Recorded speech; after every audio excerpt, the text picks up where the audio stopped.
Vamos allá, vamos a ver si podemos meter aquí el primer testimonio del Cuéntaselo en Madrid.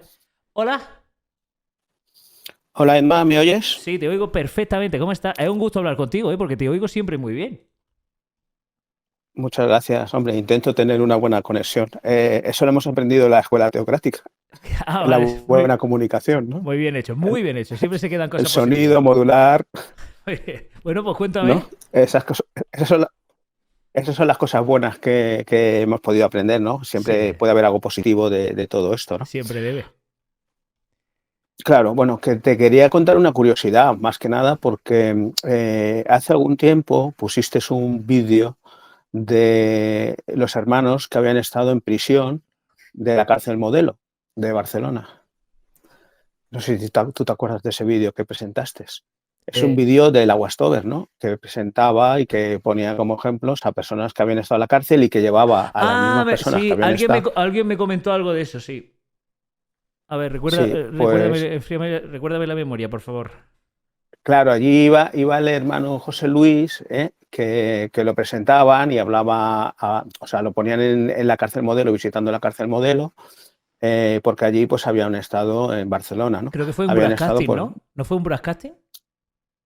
Un vídeo de puede ser broadcasting. un broadcast, Puede ser. sí, puede ser un broadcasting que hiciste, no era un Sí. directo, ¿no? Ujú. Entonces yo te chateé varias veces y te decía que lo conozco, que lo conozco. Sí, Tú no sí, sí. acabas de entenderlo, de entenderlo.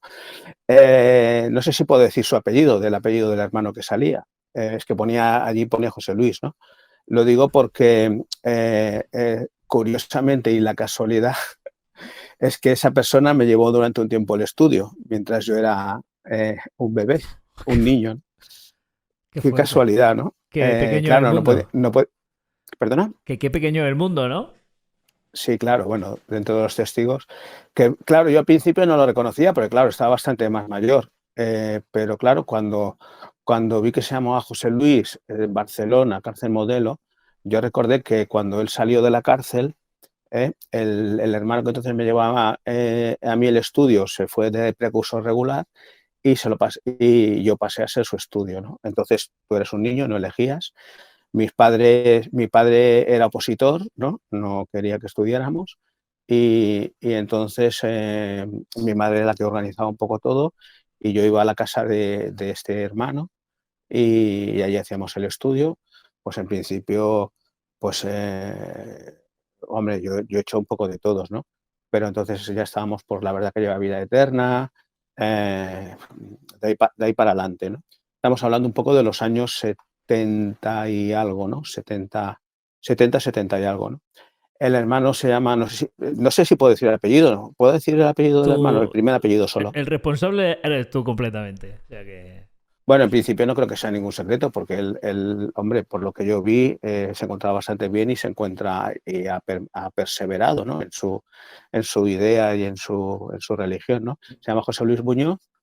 Es una persona maravillosa, la verdad, encantadora, maravillosa, como muchos testigos son. Él posteriormente se casó, tuvo una hija que se llama María, curiosamente. Eh, entonces, mi relación con él era muy correcta, ¿no? Como la persona que me iba al estudio y demás, ¿no? Hasta que yo me bauticé, pues bastante joven, la verdad.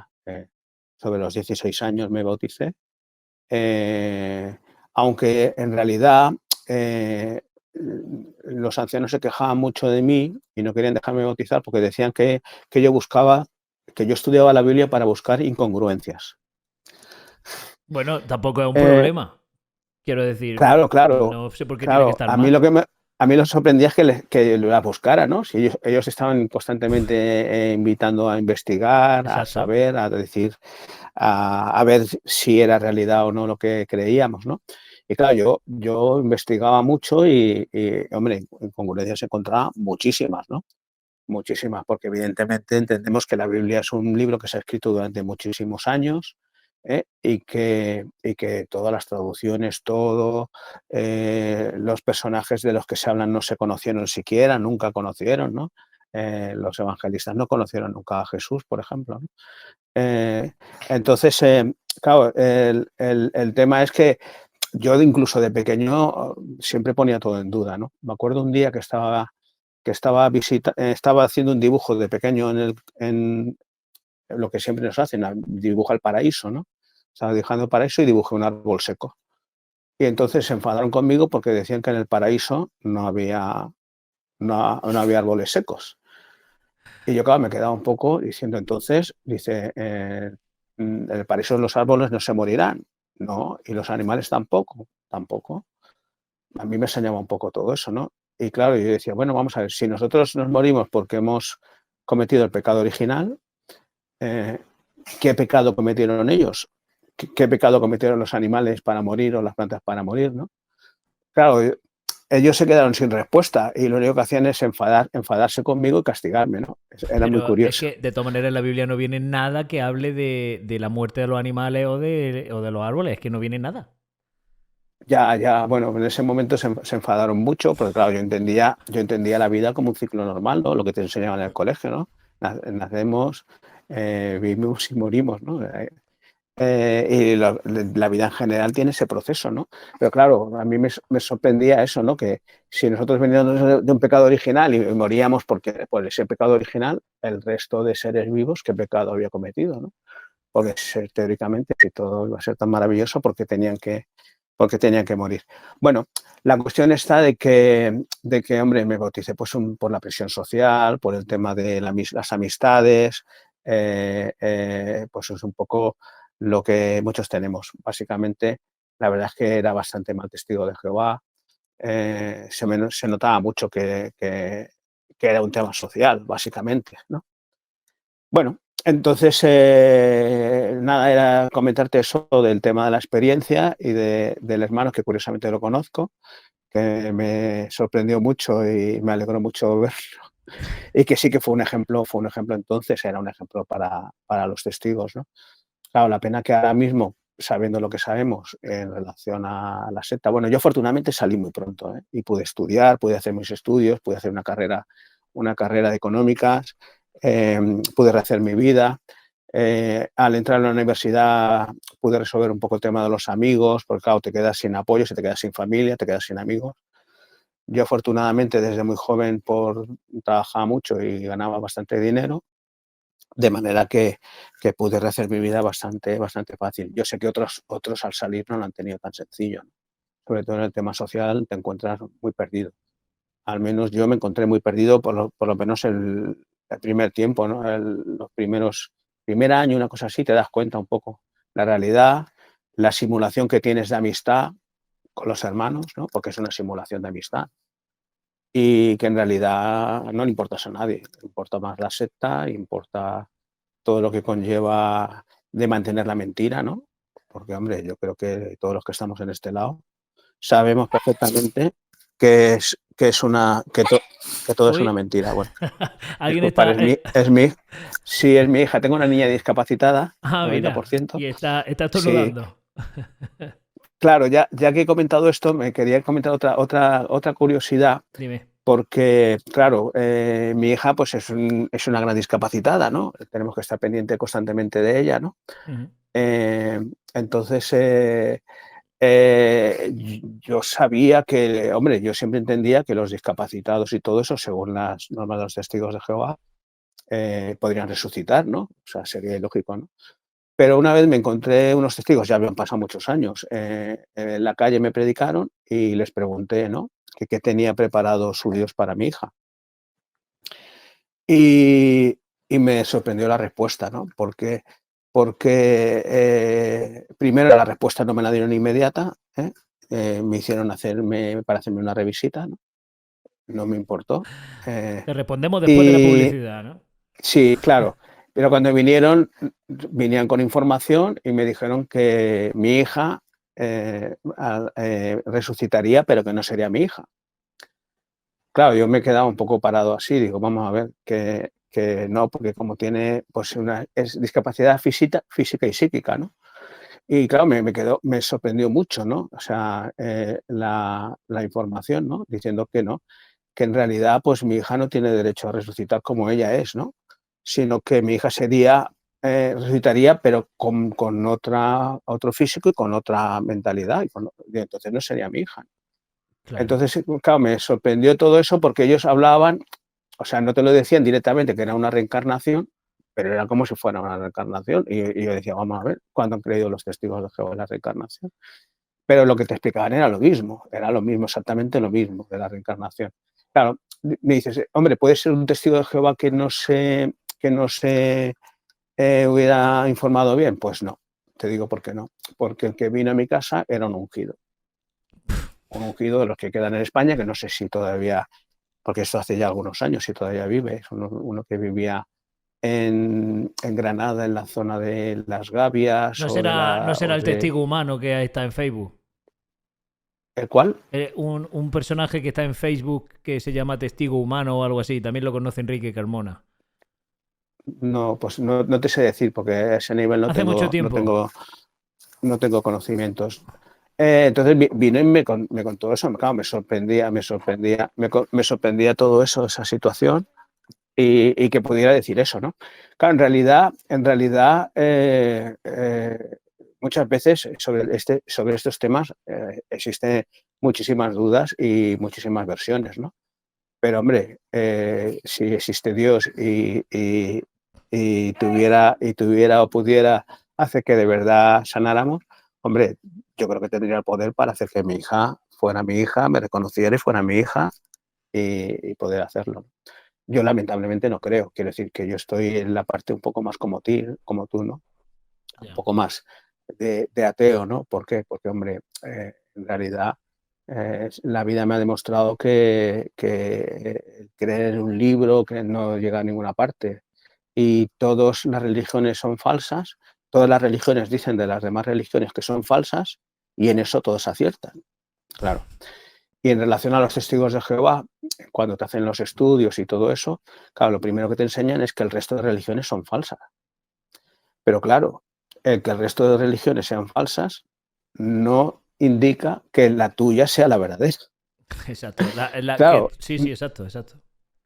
claro, no es un tema de eliminación, ¿no? O sea, si todas las demás religiones son falsas, tienes muchas posibilidades de que tu propia religión también sea falsa, ¿no? Yo creo que si de verdad hubiera un Dios, y hubiera algo que seguir, en principio los humanos como tal no tendríamos ninguna duda, ¿no? Consideraríamos que todo sería muy fácil de entender, y no habría ninguna duda en relación a qué religión seguir. Es que no hay una religión, hay unas cuantas monoteístas muy grandes, ¿no? Las tres grandes religiones, pero luego es que hay millones de religiones en realidad, ¿no?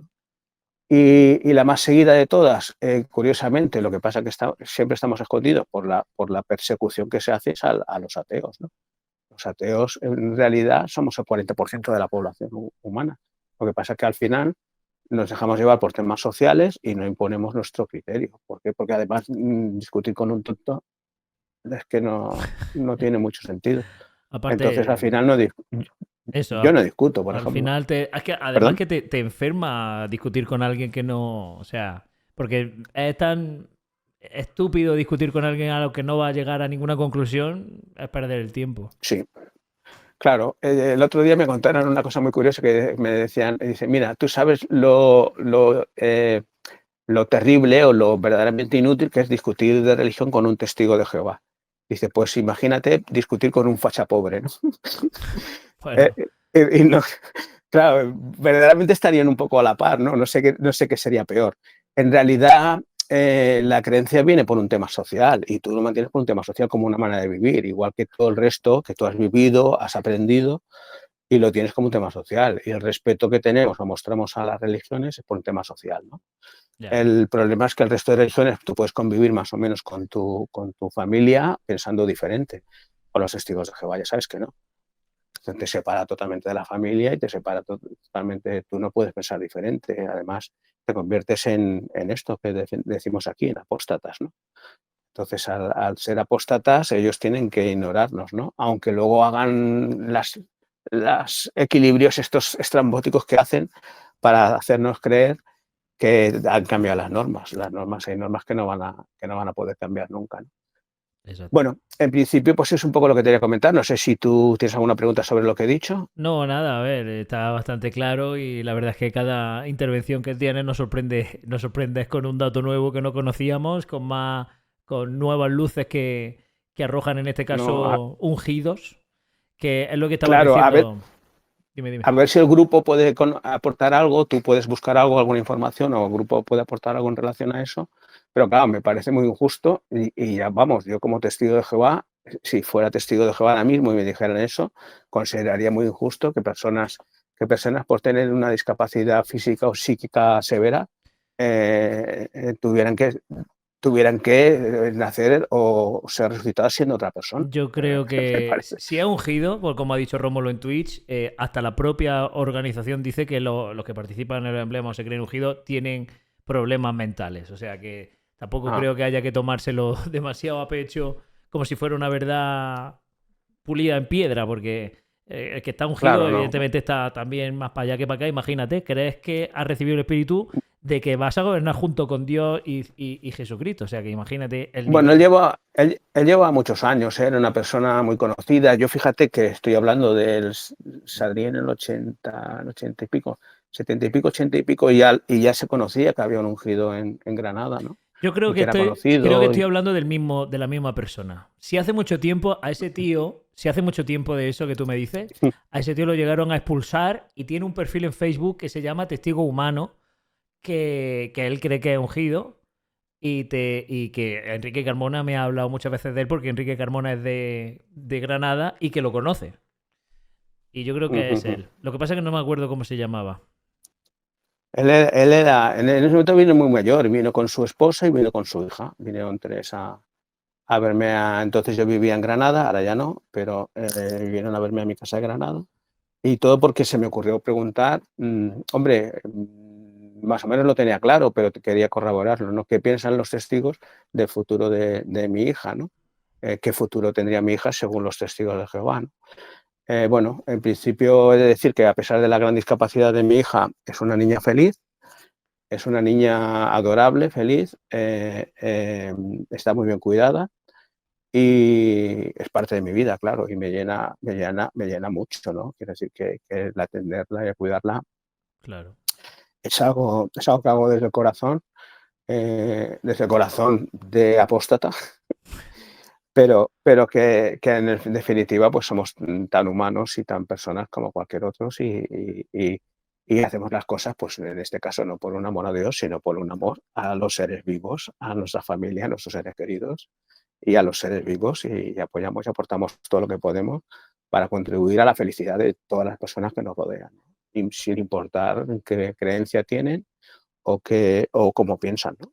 Ese es el verdadero amor al prójimo que yo creo que del que habló un tal Jesucristo. Si él existió y si él se refirió a un amor al prójimo, yo creo que lo ha descrito perfectamente. Pues Joan, muchísimas gracias Muchas por gracias contarme. Un abrazo para ti y a otro ti. para tu hija, ¿vale? No, y que sigáis mucho con el sentido del humor, hay que reírse mucho porque verdaderamente muchos de los que hemos salido de allí, yo afortunadamente me pude reponer rápido, ¿no? Pero muchos lo han pasado muy mal y siguen todavía hoy pasándolo mal, claro. Claro, pues aquí seguiremos, nosotros al pie del cañón. Venga, Venga, gracias por Joan, todo. gracias, chao. Ay. Hola, ¿me escuchas? Hola, Emma. ¿Cómo estás? Yo sí, ¿tú me escuchas? Yo perfectamente. Bien, ¿Qué muy tal? bien, muy bien. Bien, bien, bien. Es la primera vez que podemos hablar. Sí, exacto. Hemos hablado Alguna vez he por, intentado. por interno, ¿no? Sí, sí, sí. Alguna vez por correo electrónico hemos hablado. He intentado alguna vez, pero con este usuario no me deja Ah, chatear en tu. Ahí, no. pero bueno, por eso he entrado con Pedro Alonso. Ah, vale, perfecto. Bueno, pues cuéntame. Bueno, como hay muchas cosas que quiero contar y no te las voy a contar todas hoy, Me voy a gusta. empezar a contarte porque, bueno, algunos yo creo que ya saben mi historia, pero bueno, te la comento un poquito, Venga. lo que me hicieron tus antiguos hermanos.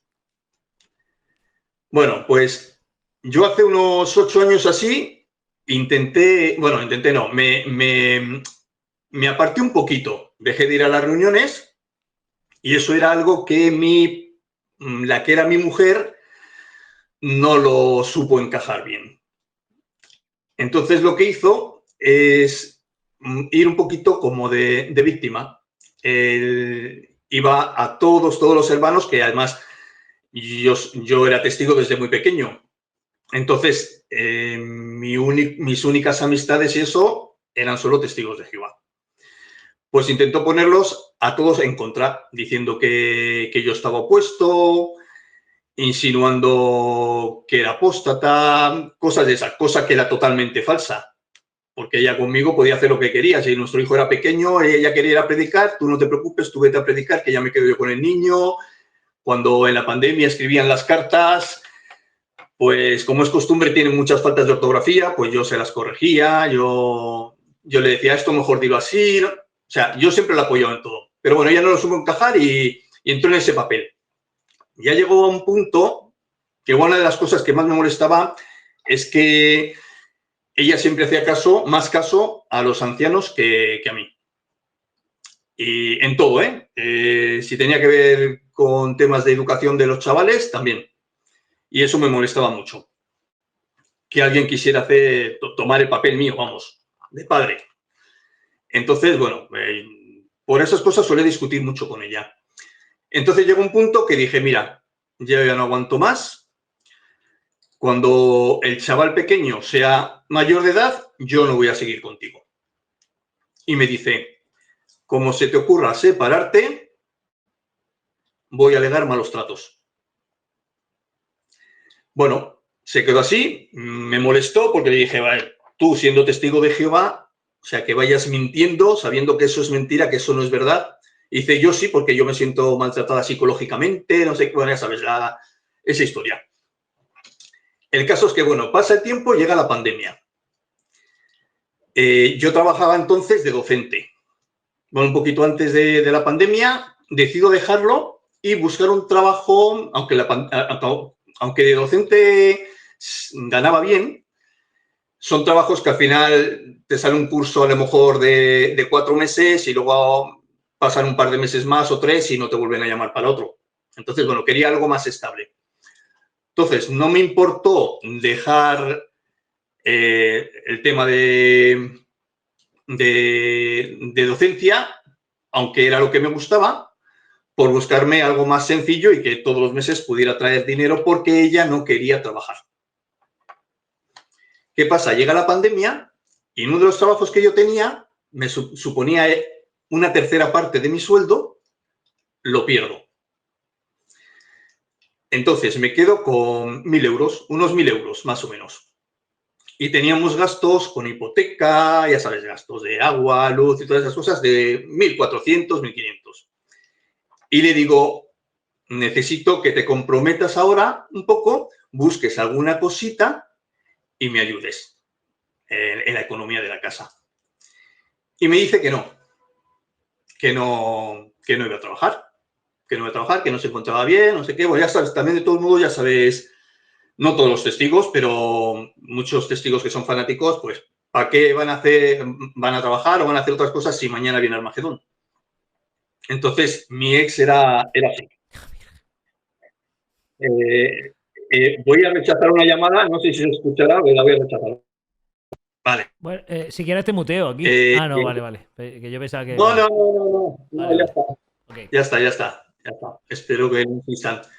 Vale, pues cojo y claro, como no me llegaba el dinero, pues ¿de dónde lo tuve que quitar? No era tu ex la que te estaba llamando, no es mi ex, no. Vale. No. ¿De dónde tuve que quitar el dinero? De la comida. Quito el dinero de la comida y lo que igual al mes me gastaba, a la semana me gastaba en comida 100 euros, pues lo tuve que bajar a 30, 40 euros. Comprar con ese dinero carne, pescado y un poquito... No puedes, imposible. ¿Qué pasa? Que nos fuimos resintiendo nos empezamos a poner enfermos. Adelgazamos mucho, nos ponemos enfermos y luego aparte, la que era mi mujer, pues no es que se gastara mucho, pero todas las mañanas cuando dejaba al niño en el colegio, pues cogía y se iba a la cafetería a tomarse su café con su napolitana, no sé qué, y yo le decía, oye, no te gastes el dinero en esas cosas, tómate el café en casa y eso ocúpalo, guárdalo para comprar el pan o comprar leche, pero nada, ni caso, o sea, da lo mismo. O sea, le podías decir, se lo decía yo, se lo decía a mi hija, no hacía ni caso. Al final llegó la situación a un límite que dije, mira, me separo ya. Así que cojo y pido el divorcio, pero no le digo nada a ella para que cuando le llegue la notificación, como ella me había amenazado, cuando le llegara la notificación, si quería que buscara informes médicos y todas esas cosas, que fuera el médico a decir que yo le maltrataba o el psicólogo a decir que yo le maltrataba, que se vería que todos los informes que ella presentara era a partir de que yo había pedido el divorcio. Fuiste listo ahí. Entonces, ¿qué pasa? Yo creo que se lo olió. Se lo olió y resulta que habla con la esposa de un anciano, amiga de ella, que por cierto, el anciano, son una familia de ancianos, unos cuantos ancianos, bueno, todos sabían cómo era la convivencia en mi casa, porque yo lo había contado y a mí no me hace caso mi mujer, como sé que a vosotros os hace caso, a ver si podéis decirle pues que no me provoque, que me deje, que no insista, que no me despierte a las 4 de la mañana para decirme, no, por favor, no te divorcies, que ya sabes que a Jehová eso no le gusta, no sé qué, o sea, que podría ser las 4, las 5, las 3, a la hora que ella te cogía y te despertaba. Da igual que tú tuvieras que trabajar. Porque como los demás no querían trabajar, pues el único que madrugaba era yo. El caso es que coge la mujer del anciano y llama a la Asociación de Mujeres Maltratadas y dice, tengo una amiga que ha sido maltratada desde siempre por su esposo. Entra la Asociación de Mujeres Maltratadas, llega al juicio para lo del divorcio y ella, al ser la primera en hablar, dice, no, mi marido, que es que me maltrata psicológicamente. ¿Pero tendrá algún tipo de informe que lo avale? ¿O qué? Primeramente, valdría solo con que ella lo dijera, al menos valió solo con que ella lo dijera, que yo le maltrataba, para que cortaran ahí ya el juicio y lo pospusieran. Lo posponen al día siguiente.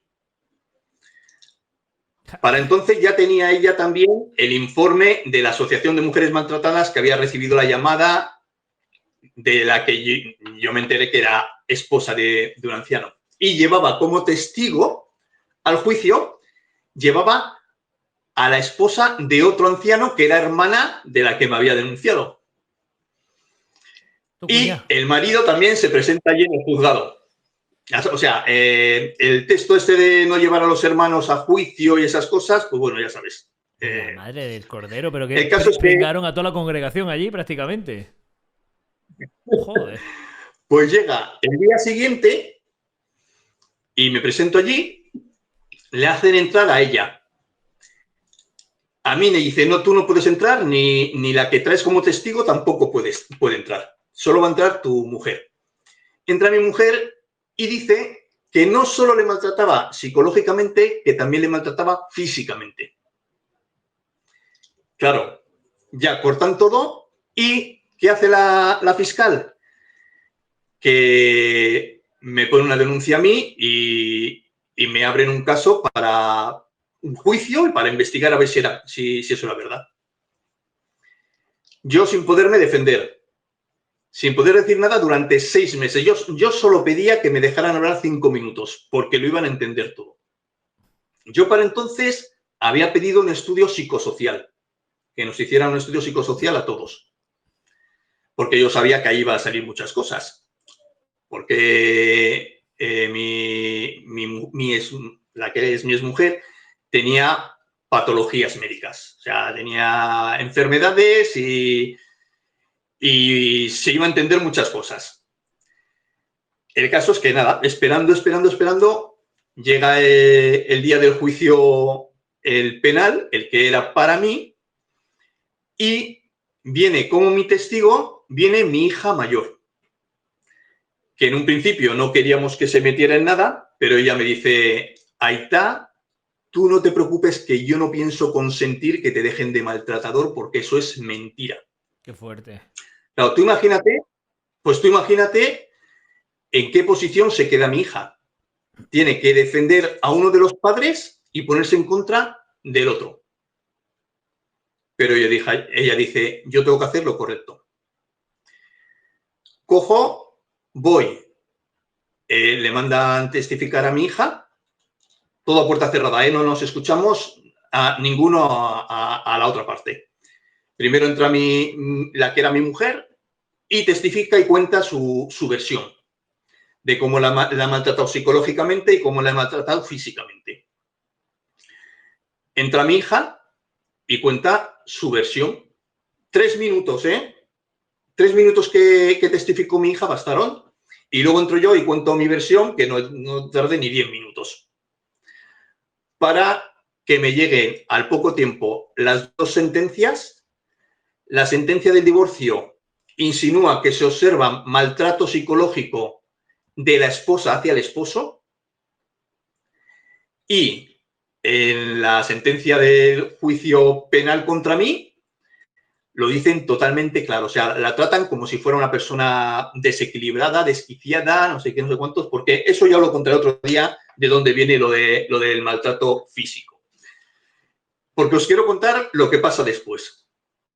El caso es que llegan las 2 sentencias, ya había pasado un año más o menos casi desde que había empezado los juicios, y cojo y digo, bueno, ahora ya que tengo las sentencias, ahora voy a coger y me voy a ir donde los ancianos y voy a hablar con ellos porque como tanto mi exmujer como la mujer las 2 mujeres de los ancianos sabían que era falso y me habían denunciado, yo les presento los textos, bueno, una veintena de textos bíblicos donde dice que la persona que inventa un falso testimonio contra su hermano, pues que tiene que ser expulsada del pueblo. En Deuteronomio dice que tiene que ser expulsada. Entonces, bueno, yo esperé todo ese tiempo precisamente para tener todas las pruebas para ir donde ellos, textos bíblicos, literatura de la sociedad,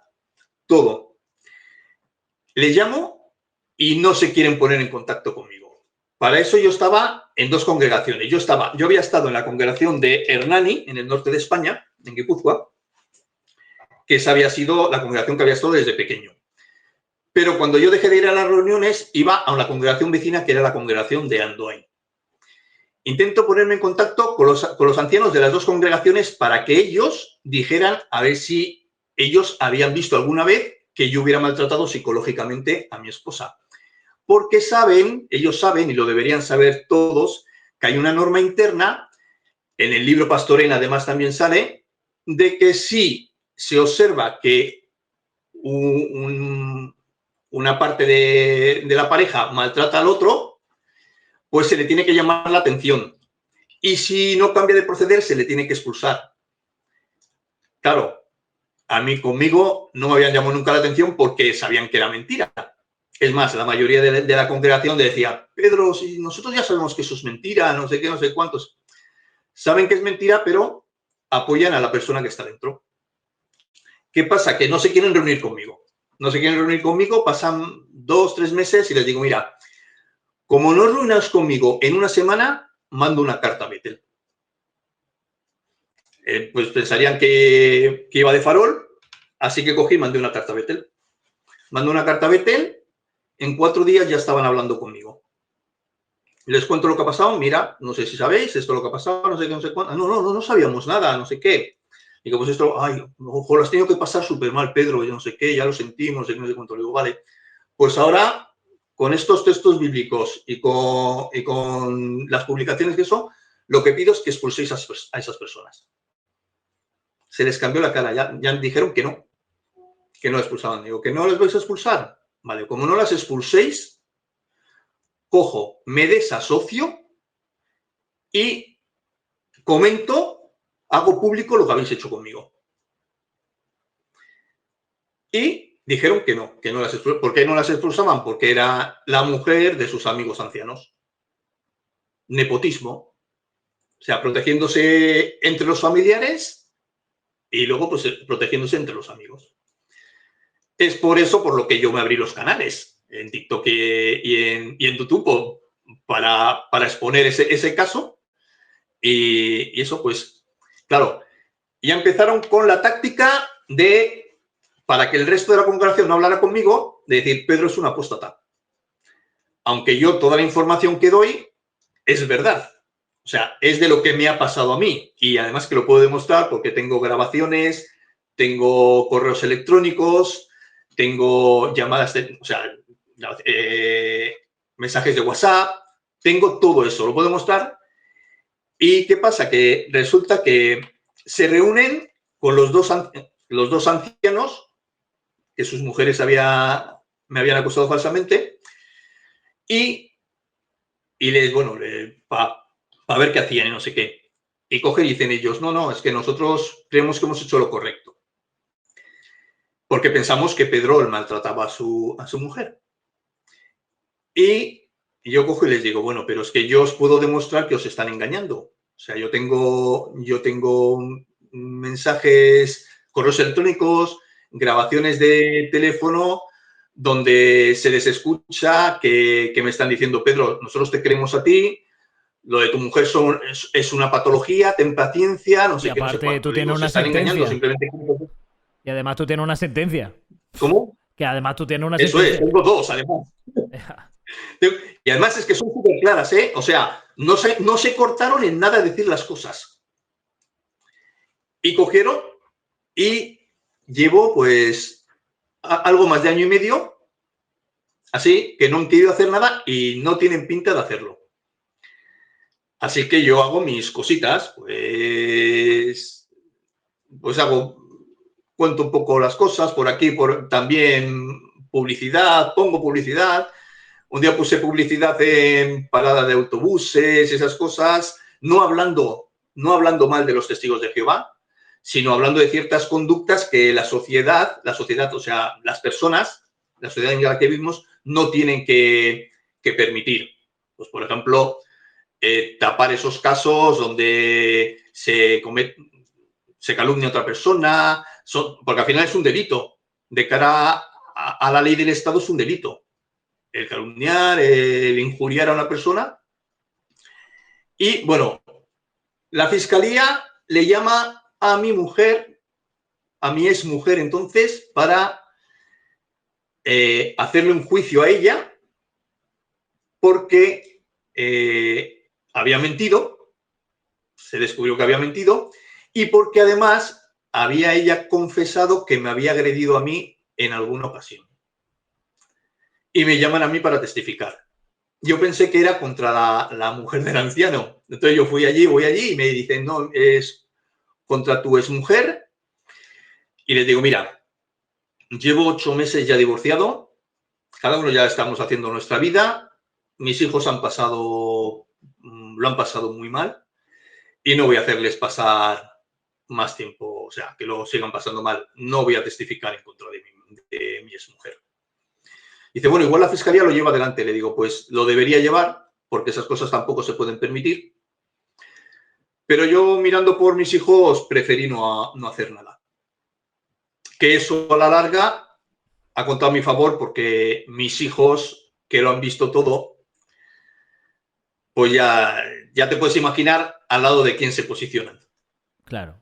O sea, ven a una madre testigo de Jehová que miente, y todas sus amigas y todos los ancianos y todas las mujeres y los ancianos y toda la congregación, todos unos mentirosos, y al padre que ya no es testigo de Jehová, pero que siempre les ha dicho la verdad. Y hace un par de meses resulta que le dice mi exmujer, le dice a mi hijo, vamos a hacer la despedida de una hermanita, de una testigo. ¿Quieres venir a la despedida? Pero a mi hijo le tocaba la custodia conmigo. Por cierto, se hizo la custodia compartida, pero según cómo aplicaba, no digo todos los testigos, porque en este caso era mi exmujer, cómo aplicaba su religión, cómo lo aplicaba en mi hijo, me han dejado a mí más tiempo de custodia que a ella. Yo tengo 8 días por 6 de ella y le quitan las reuniones. O sea, los días de reunión para que no se lo lleve, no le llevan a mi hijo. Le va a agradecer, lo va a Que agradecer. ¿eh? Por mi parte, tiene permiso el chaval de ir donde él quiera. Si él quiere ir a una reunión, puede ir a la reunión porque yo no se lo voy a quitar. Porque, o sea, yo considero que en la reunión no le van a enseñar nada malo. El problema no tiene las enseñanzas, el problema no tiene las personas. Entonces, bueno, el caso es que le invitan y mi hijo tenía un partido y terminó a la 1:30.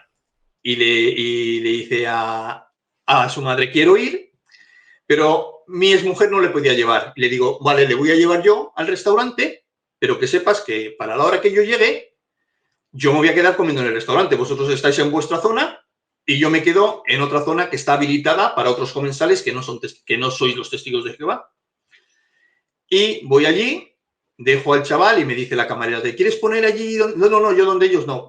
En una mesa cerca, digo, no, lo más alejado. Y me pongo en la otra esquina, toda la tarde allí sentadito, talladito, yo pago mi menú, ellos pagaron el suyo, y llega la hora del baile, que querían hacer un baile, y van y le dicen a la camarera que le diga que me vaya del local.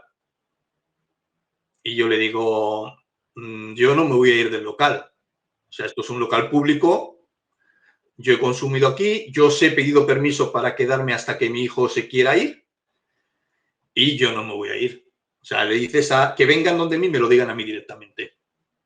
Claro, no se ha acercado ninguno y de repente me viene al rato, a los 10 minutos así, me viene un chico. Yo pensé que era otro camarero. Luego me entero que era el jefe. Y me dice lo mismo, oye, que dicen que quieren bailar, pero que no van a bailar hasta que tú no te vayas. Digo, pues yo ya te lo he dicho a tu compañera que yo no me voy a ir. Mientras mi hijo quiera estar aquí, yo voy a estar aquí. Yo a ellos no les molesto, yo estoy aquí en mi... Le digo, ya veis que es que he estado desde el principio aquí en este rinconcito, y yo no me he ido donde ellos, ni me he dirigido a ellos. Eso es para poner un libro una hoja de reclamaciones. O sea, que es que le estorba a otro cliente que quiere bailar y hasta que no se vaya no puede bailar el otro cliente. No, pues no bailes. Vamos a ver. No. Mira, Emma, no puse una hoja de reclamaciones porque te fuiste al final. Los del restaurante a mí me... ¿Te fuiste al final? No lo puse. No, pero que te fuiste... Ahora te digo. Vale. Pero te voy a decir ahora por qué. Resulta que no puse la hoja de reclamaciones porque por 2 motivos. Primero, porque en el restaurante me habían tratado bien y sabían que yo sabía que no me iban a echar ellos directamente. Pero es que ellos decían, o sea, los testigos decían que es que tenían alquilado el local. Yo, como he estado en muchas cosas de esas, yo sé que no tenían alquilado el local. Ellos habían pagado, pues yo qué sé, 100 menús y les habían pedido permiso. Oye, os hemos hecho este gasto, hemos consumido esto, os vais a llevar por 100 menús 2.000 euros y nos dejáis bailar. Y le habrían dicho que sí.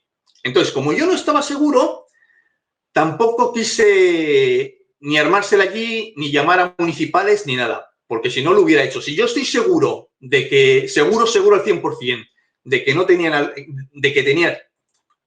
tenían alquilado el local, se la hubiera armado allí. Pero resulta, como ninguno de los dos pudieron hacer que me fuera, viene mi exmujer a decirme, oye, que a ver si te puedes ir, porque no quieren, porque se sienten incómodos contigo. Claro, allí yo con mi exmujer le digo, o sea, me parece, ¿cómo se van a sentir incómodos conmigo si la Biblia dice que con quien no se tiene que reunir ni comer, ni eso son con personas como vosotros, unos mentirosos, unos calumniadores? Le digo, pero conmigo, le digo, no hay ningún texto bíblico que diga que no se puede ni hablar ni saludar a un desasociado. Y coge y le dice mi hijo, como le echéis a mi padre, me voy yo.